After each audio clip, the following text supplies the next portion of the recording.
Today on the Pro-Life Podcast, who gets to decide life-sustaining treatment for your child? The court or you? Well, in the UK, they think it's the court. We're going to talk about this. Pull up a chair, grab your coffee. Let's get started.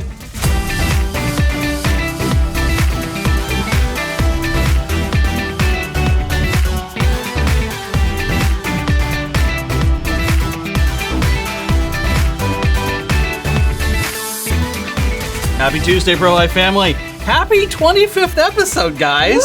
Woo! We made it. We've made it longer than a lot of TV shows make it. I'm looking at you, Firefly.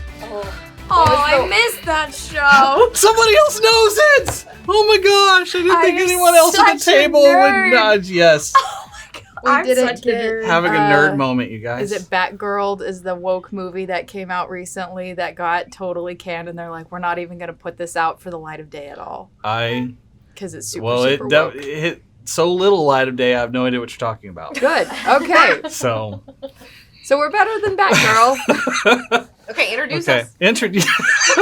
Thank you for keeping us on track. Our awesome cast, my group of podcast friends, Kim Schwartz, Communications Director, Veronica Arnold-Smither, Education Associate, and all-around cool education mom, pro-life mom. Thanks. We've got a lot of cool pro-life moms. Emily, awesome pro-life mom status. I needed that today. Yeah? It's a rough morning? Andrew's starting kindergarten. I just got all the feels. Nope. Yep. Don't forget, she's also a lawyer. And she is a lawyer. Emily Cook, our general counsel. Brent Klingerman, IT director. Oh, my goodness. The weekend was busy, guys. Like, we talked about stuff, last week, what we're going to discuss. And then the Biden administration added even more. The Biden administration, their executive orders. So they changed your attitude over the weekend, Kim. A bit, yeah. The first one, if you recall, was a nothing burger. The first executive order. And that helped us make French news. It did. That was so weird. A French reporter on Twitter found our episode and was like, you know who laughs at the Biden executive order? The pro-lifers. Look at this podcast. They called it a nothing burger. Hi, France. So there you go. Shout out to the French. Anyways, so the Biden administration last week issued another executive order trying to use taxpayer funds to pay for abortion travel. Now, this executive order didn't say, okay, we're going to start doing this now. They ordered the bureaucracies, the federal government agencies, to look into this to see if they can. So it's a step in that direction. Of course, all of his cronies are going to do everything that they can to fund abortion with our tax dollars in the middle of a recession too, which is the biggest... What recession? Right. What is a recession? Good point. Okay. Well, in the middle of a recession? We all know. Anyways, so the Biden administration trying to use taxpayer dollars to fund travel for abortion. There is a little bit of a question mark on whether this is legal, which is not surprising given the whole track record of the Biden administration. Because if you remember, there's a prohibition on taxpayer dollars being used to fund abortions. This is called the Hyde Amendment. Yeah. And this has been bipartisan legislation for decades. Joe Biden himself used to support it. And so since the 70s, the Hyde Amendment has said you cannot use taxpayer dollars, specifically through Medicaid, to fund abortion. And there are exceptions for rape and incest and life of the mother there. But this idea that it can be used to pay for abortion travel, it's a question mark because the language of the law says you can't use the taxpayer dollars to fund abortion. The Biden administration and the leftists are saying, well, we're not funding abortion directly, we're funding the travel for it. So if you have to go out of state, you might need childcare, you might need a hotel, you might need a plane ticket. Isn't that called funging? Yeah, because money is fungible. So, yeah. That's annoying. It's some nonsense. And we've had this issue kind of in the courts for a while, in 2019, Texas passed a law that says you cannot use any of our state taxpayer dollars to fund abortion. So the city of Austin is kind of the same cloth of the Biden administration here. And so they're like, ooh, we're not going to fund abortions directly. we're going to fund the travel for abortions. And then that landed them in 3 different lawsuits over that policy itself, because you're violating the consciences of your citizens who say abortion is murder. I disagree with abortion for very serious moral reasons. And you're using my taxpayer dollars, my money, to pay for this thing that I find morally objectionable. Hot mess. Good summary. Thanks. It does a couple of other things. Again, that's the big new thing that the executive order does. That's going to be the thing that has the most threat to it.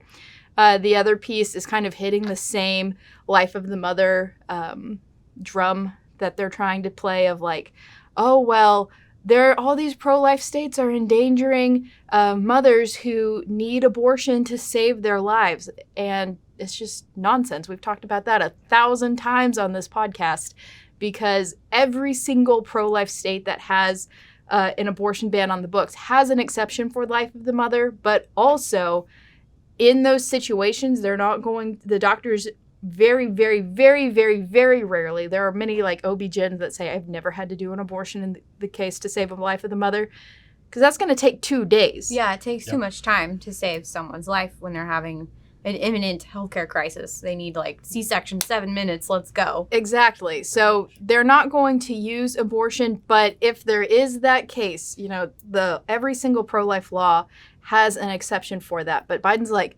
well, I don't want there to be, so I'm just going to pretend like there's not, and I'm going to keep saying that you have to, emergency rooms and doctors and hospitals have to provide abortions if that would save the life of the mother. And it's like, okay, well, obviously, we have that anyways. It's already in the state law. Right, yeah. Right. So he keeps trying to play that drum. And then there's also the issue of him saying, he'll start off by saying life of the mother and then go on to say life or health of the mother. Can anybody explain why? Yeah, that's where you get stupid idea. Right, because when we talk about health, normal people think physical health. They think the word health and life of the mother are synonymous, but they're not clinically or legally, and that's the big deal. Health can mean, and does mean, physical, mental, emotional, social. So financial. So you bring in those excuses of, well, I'm not ready to have a child right now. I'm in my boyfriend and I, we don't plan to get married, or I want to finish my college degree, or I'm at the pinnacle of my career right now. All of these reasons that the Biden administration is trying to expand abortion access by forcing these hospitals, these emergency rooms, to engage in abortion under the guise of life of the mother, which that's not really what they're after, because that's already exists. What they're really after is this expanded definition of health of a woman. Yeah. It's a total Trojan horse.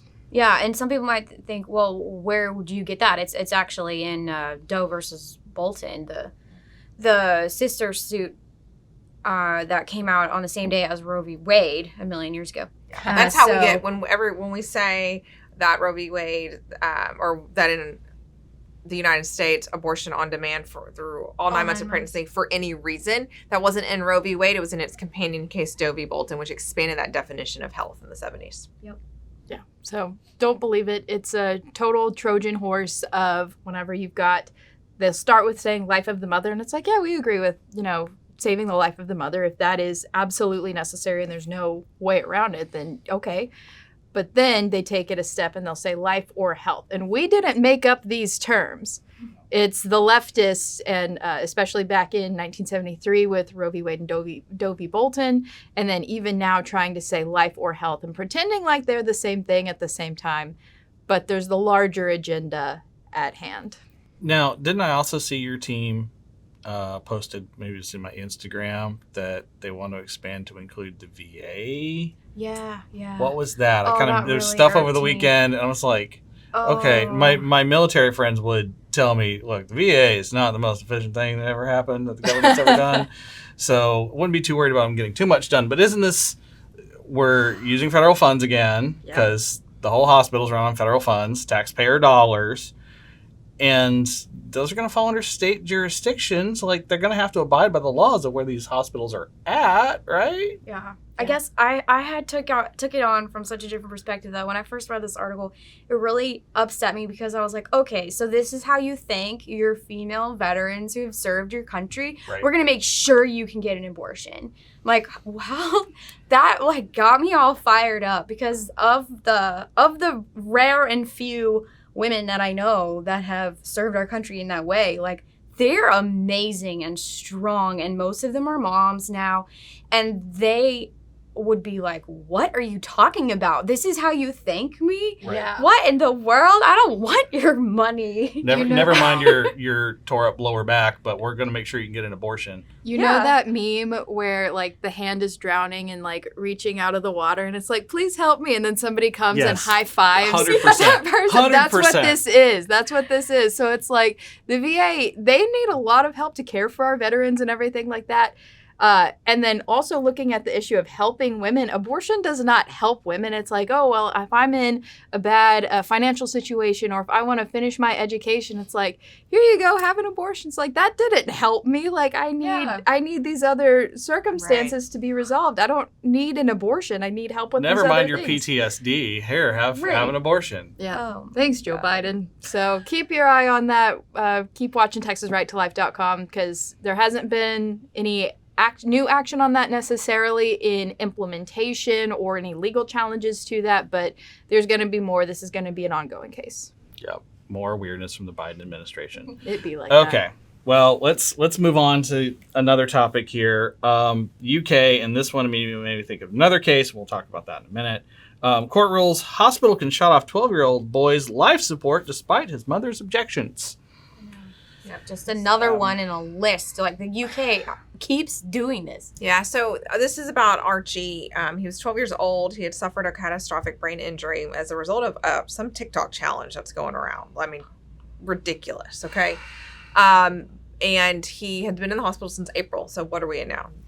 August. Yep. And and so the hospital started to remove life-sustaining treatment over the objections of his parents. Additionally, not just that, but they were trying to prevent, the only thing that his parents were actually asking for was that he be transferred to a hospice facility.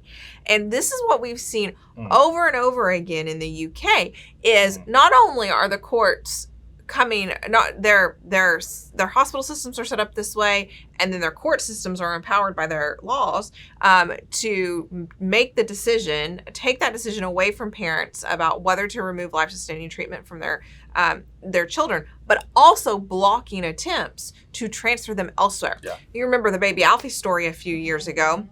That was another situation where were hospitals in France. There was a life flight ready to take him, and England would not allow him to leave. Well, The and also Vatican. Charlie Gard. There's another one back Yep. even earlier from 2017. Same deal. Parents just wanted to take him home. I might be And the conflating hospital the two. said That might no. be Charlie's. No, No, it's they're the the same. same kind of case. Same It's situation. just Well, yeah. They were another really one. close together in time. It was Yeah. like, oh, another one? Yeah. What the heck?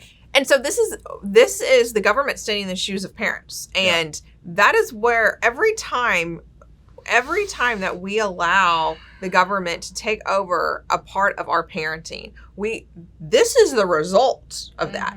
And if they're sitting here thinking, oh, that's so terrible in UK, I'm so glad I don't live there, you are very naive. We are only one step away from this. The only thing that we have going, the hospital can take away the decision-making power, and the legislature can say that's okay, and the courts can say that's okay. The only step that we differ and haven't gotten to yet is preventing a facility, preventing a patient from transferring to another facility. We haven't gotten there yet, but we're not close. far. No, we're not not So don't hang your hat and say, oh, thank goodness I don't live in the UK, that I live in America. Our threats to medical decision-making are on full display day after day in this country, and don't take anything for granted. You need to pay attention before it's too late and you're one of those parents. Well, we've had other bioethicists that have spoken for us before who have warned that, like, whatever happens to the UK, it's a few years and the culture brings it over here. These trends just make their way across the pond, and it feels like, oh, it's way over there, it'll never happen. Well, No, and the High Court in England ruled, and this is another reason why we don't need this whole global court system, because they even tried to appeal to the European Courts of Human Rights, which denied their appeal as well, with the family's appeal. But the court wrote that this was in his best interest. Dying is not in your best interest. Okay, so I mean, last I checked, no. But again, it is taking this decision about actually who gets to be. They're assuming that the government is the person who gets to make the decisions about the best interest of a child and not you as a parent. Yeah. And the other part of that too is like looking back at where do our rights come from?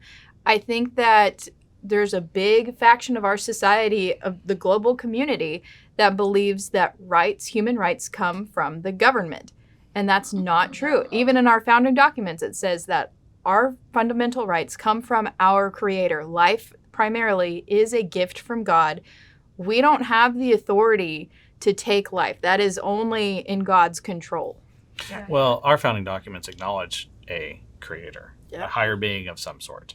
And a lot of these other documents don't. And they're coming from a very secular worldview where this is all there is. Yeah. So this is all that matters. But even from a secular worldview, we throw around the term human rights. Well, then why do I have a right? Because I'm a human. I'm a human being, and therefore that itself gives me rights. And you, anyone, especially the government, is not the giver of those they're rights. supposed to protect your rights. And we have to keep that in mind, because what is happening in the UK is scary. I mean, these parents are powerless. Not only can you not say no and say, I want this sort of treatment, I want to continue my child to live. I mean, just like all of these patients that we see that come through Texas Right to Life, the ventilator was what was helping him. His stats, every other part of his body was working just fine. And you know what happened to him? His family watched him choke to death after they removed the ventilator. He turned blue.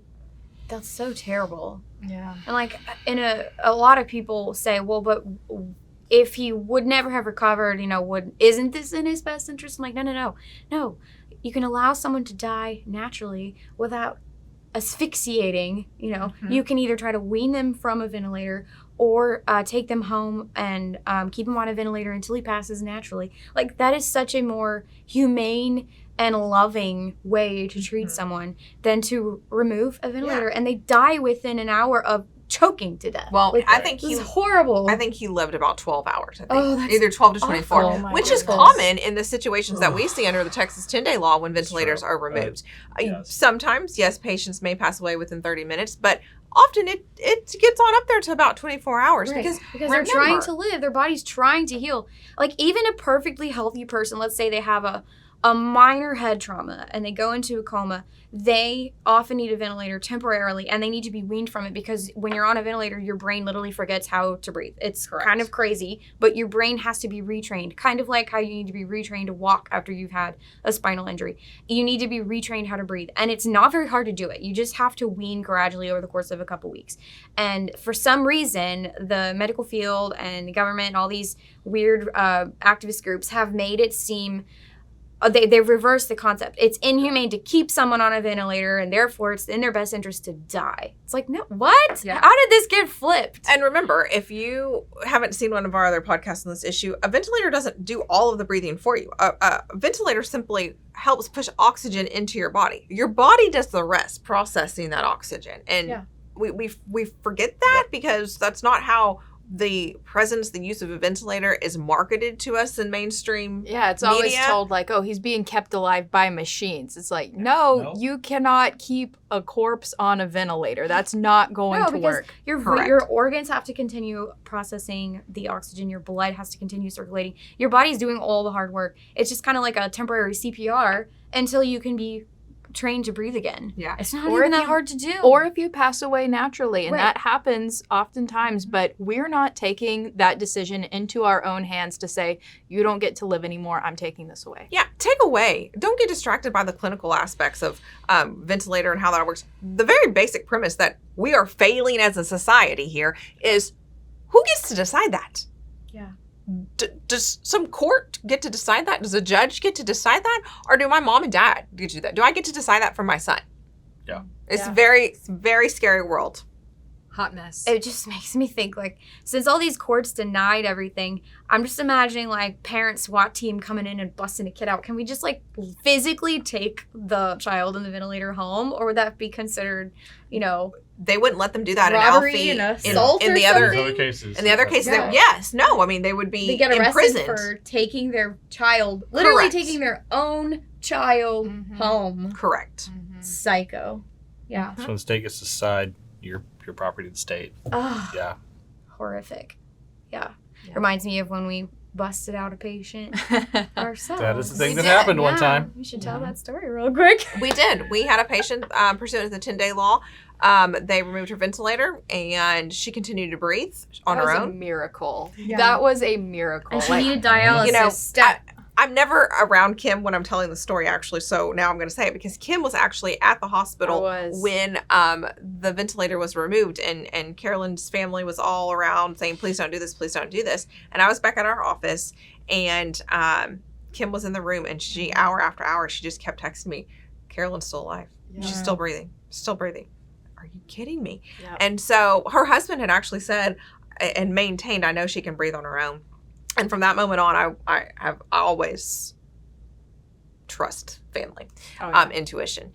And so if they couldn't kill her by removing her ventilator, they were going to kill her by denying her dialysis and putting her into kidney failure. And she had been on dialysis for years Oh, yeah. already. This was not Correct. just like a life-threatening condition or Correct. anything. It This wasn't- was standard of care, and Out they of- said, we're going to stop it now because we Yes. want you to die. Yes, before she went into the hospital, she was an outpatient dialysis Right. recipient. Okay, just like any other grandma or grandpa going down to your dialysis center a couple times a week.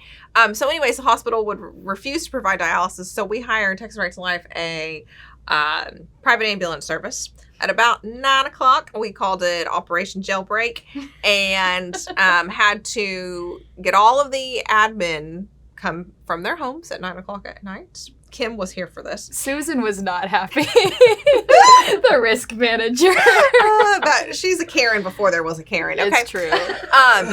And to sign against medical advice. Her husband had to discharge her against medical advice to go get medical treatment down the street. That Yep. is so weird. Yep. So Medical It was a advice miracle. to kill her correct. so she could go down the street. And I And then just... she lived. I was like, I was at home because it wasn't necessary for me to be quite on this team, but I was like following all the texts all day, all night long. yeah. I was up. David, my husband, was like, please go to sleep. No And I way. was like, tell me what happened. Is she okay? And she made it. And so that, I mean, the moral of that story is right now, see how they denied her. They removed her ventilator, denied her further treatment, aka dialysis. Okay, and then we had to go to a different hospital. So that's exactly what's happening in the UK. The only step is that very last step where they didn't barricade us or barricade her husband from taking her somewhere else. That's the current state of affairs in the UK. Yep. And if we're not careful, and if we don't wake up and do something and change this tide, that's going to be us. Preach. Yeah, they could have arrested Mr. Jones Yeah. for trying to take his wife to another hospital that was willing to treat her. Y'all had even called in advance and they were willing to treat her. Yep. So just insane. Oh my goodness. Well, we also want to talk about, gosh, I'm glad we could end that on, the happy story of Carolyn Jones and saving her life. But that's not always the case. So we have to be vigilant. But we need to talk about this other case, the Kansas vote. And it may not mean exactly what everybody thinks it means, but we're going to take a break and talk about it after this. Save the date for Boots on the Ground. It's an awesome pro-life conference coming up January 28th and 29th. Come to Austin, Texas with us to march to the Capitol to celebrate the end of Roe v. Wade, to commemorate Roe v. Wade, and to learn from expert pro-life speakers on how to keep Texas pro-life forever. Come to Austin with us and hear from Ryan Baumberger, our keynote speaker who shares his personal story, and so much more. Book your tickets today, bootsonthegroundtx.com. See you in January. The Supreme Court just overturned Roe v. Wade. This is a historic moment. Now we have a bold, groundbreaking agenda for the next steps. First, we have to enforce our laws and make sure liberal district attorneys don't give abortionists a free pass. Second, we need to expand the life-saving alternatives to abortion program. And third, we need to save hospital patients. Do you believe in this vision? Go to texasrighttolife.com/stand to donate now and save lives. Okay, welcome back. And Kansas. We want to talk about Kansas. There was a recent vote in Kansas. Yeah, on last Tuesday, there was the midterm election, the primary election for the midterms in Kansas. They had a amendment on the ballot to say abortion is not in our state constitution. This came from a couple years ago. A few judges on their state Supreme Court, we've got our U.S. Supreme Court, and then each state has their own kind of state judicial system with a state Supreme Court. Their state Supreme Court, after the 2018 election, went blue, and the judges had this abortion case before them, and the question, abortion is not in their state constitution. Just like with the U.S. Constitution, it doesn't say oh yeah, you've got the right to life, liberty, property, and abortion. It's not in there. Freedom of press. Shockingly, we didn't all just miss it. It's not there. Same thing with the Kansas state constitution. It's not there, but they said, well, because our state constitution says there's a right to privacy and everyone has the right to life, liberty, and the pursuit of happiness, we think abortion falls in that. So we say that there is a state right to abortion in Kansas. It's like Roe v. Wade all over again, but just within the state. Mini case of inventing a constitutional right. Exactly. They just pulled it straight out of thin air, straight out of their political ideology. And because of that, the Kansas state legislature couldn't pass any pro-life bills because they have this big barrier that says anything that we throw up, it's going to go into the state Supreme Court, and the state Supreme Court is going to say, no, we have this precedent that says there's a right to abortion. So Kansas tried to put a ballot proposition to say and clarify that abortion is not in our state constitution. This wasn't going to ban abortion entirely. Basically all this says is abortion is not in our state constitution, period. Now the media, this vote went into a big loss on Tuesday. It lost by about 20 points in the pro-abortion side. Part of that is because the language of the question was worded really weirdly. Even a pro-life person would read that and think they're voting yes, but actually mean no, or vice versa. But the big thing is that the media and the leftists are saying, yes, this proves that when we get to the November election, people are going to forget about all of Joe Biden's failures. People are going to forget that we're maybe or maybe not, we definitely are in a recession.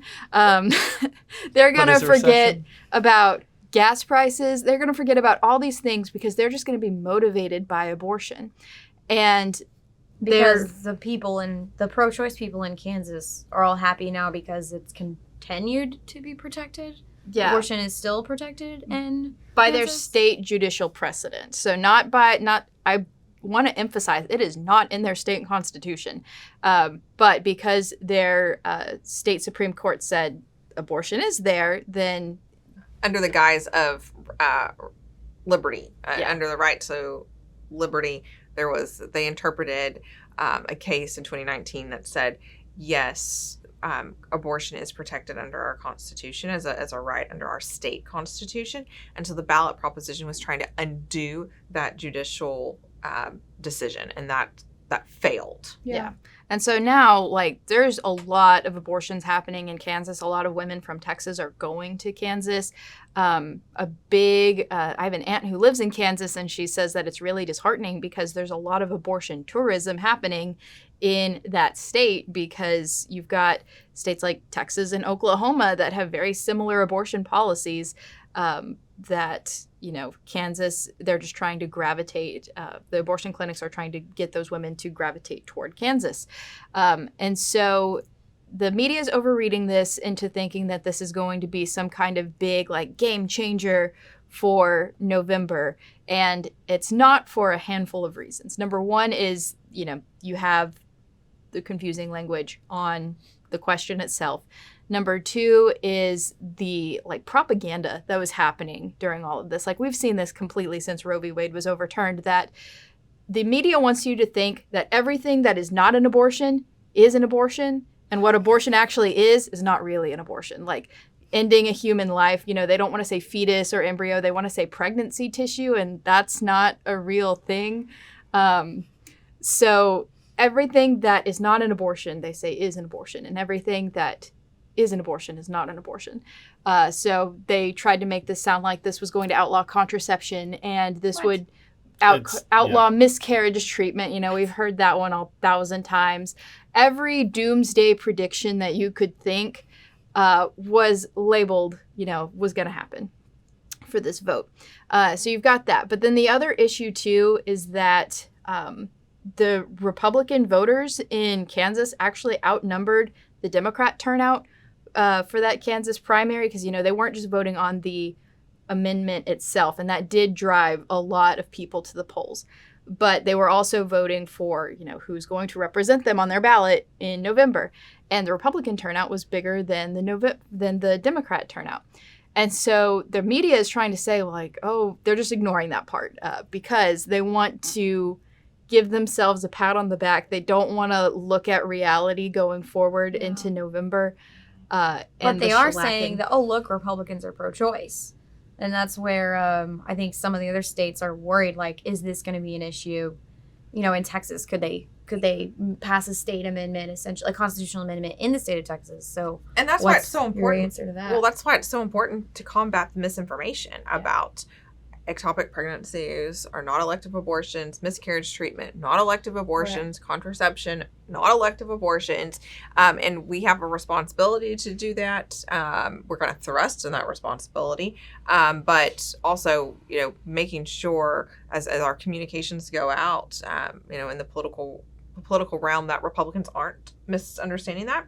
But then I think another part about the Kansas vote, why it's not representative of if this effort was duplicated elsewhere, it's just the proximity of that vote to the Dobbs decision, post-Roe decision coming down.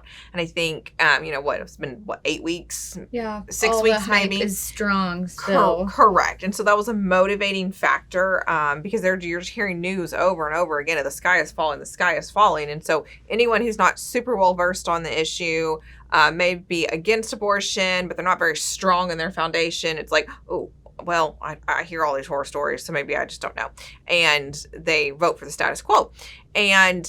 But the farther, just like we saw here in Texas in our post-Roe world that we've had for about the past year after the Heartbeat Act went into effect in 2021, that the sky is not falling. And so the farther and farther we get out, I think mainstream America, Republicans, conservatives, and centrists will realize, those people are crazy. Yep. We're not actually walking back in time and, things are okay. We don't actually need to kill our children. Yeah. Right? Yeah. Wow. Okay.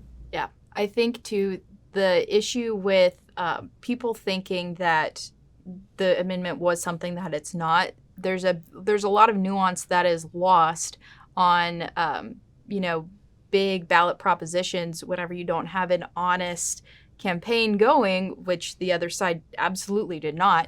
And so whenever you look at the opposite side of passing incremental legislation through the state legislature, which is what we've done to overturn Roe, then the law becomes a teaching tool as well. And so it's like, yes, the preborn child does have a heartbeat and the preborn child does feel pain. And so whenever these very significant human characteristics are spotlighted in the media, even though the media will say the heartbeat really is not real, it's just cardiac cells that pump blood. It's like, they should have a name for that. Anyways, so the nuance is lost a lot on ballot propositions like these. It could have been clearer, and I don't think all is lost for Kansas. They're going to have opportunity to. The biggest threat that I think the Kansas amendment brings, and you kind of hit on that a second ago, is if the legislature gets spooked. If Republicans are not brave and they say the people decided they don't want us to regulate abortion, we're not going to touch it.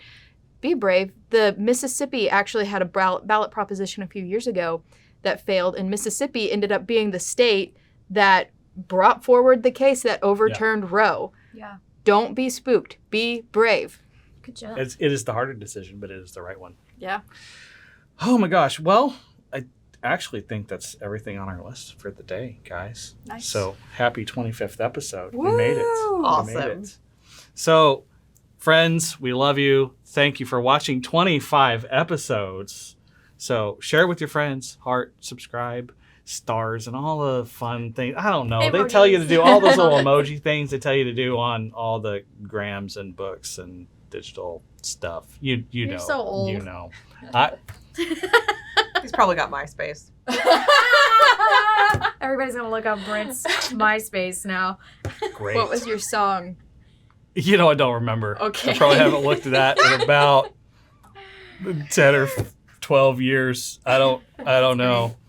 Great. That's hilarious. Thanks, man. I kind of forgot MySpace was a thing. Oh, I miss it. It was simpler times.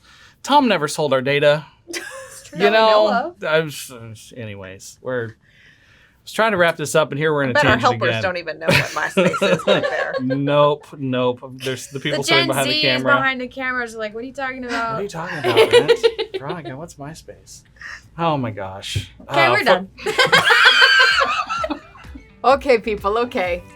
Give us 5 stars. Give us the likes in the comments. Yeah. That's how we're going to, change the culture, shape hearts and minds, change the world, save lives. Yeah. Amen.